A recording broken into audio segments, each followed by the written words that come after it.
Do you have an angry elf living at your house? Well, I don't know what you want me to do. I'm not having this conversation anymore. Has your angry elf left you with a couple of angry elf holes around the house? Well, maybe we can work together to patch this up.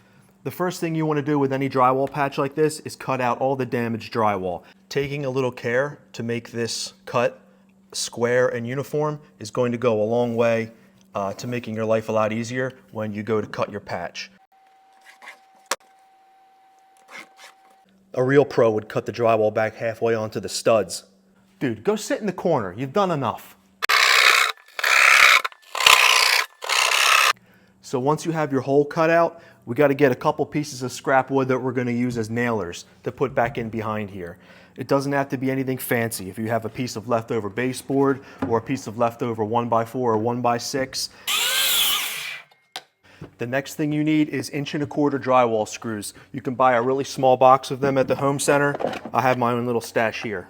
Okay, so now with your nailers, you want to position them in here so that it's half behind the drywall, half sticking out, ready to receive your new drywall. You want the head of the screw to sink just below the surface of the drywall. They make these little bits that you can put in your drill that will automatically set the screw to the right depth. So once your nailers are all installed, you're looking for something that resembles this. So now you need a piece of drywall. Your angry elf more than likely punched a hole in 1/2 inch drywall. If you have to assume one thickness, I would assume 1/2 inch. When you go to buy drywall, you don't have to buy a whole sheet at the home center. You can buy a small piece that'll easily fit in the back of your car. I'll include a screenshot of that on the video.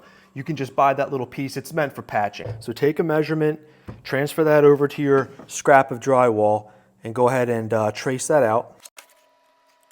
And then with a utility knife, just score right along your line on the front of the drywall. Go ahead and flip it over. It's going to break right on that line, and go ahead and cut the back. And then just finish trimming this up to fit your hole.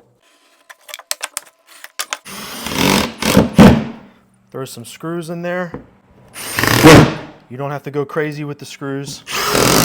Just needs to hold this thing in place.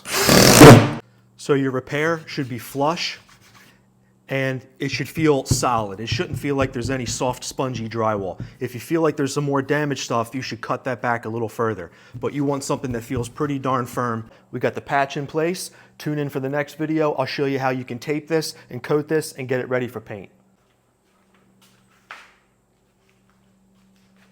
Yo, this is stupid. We could have just paid somebody to come and do this.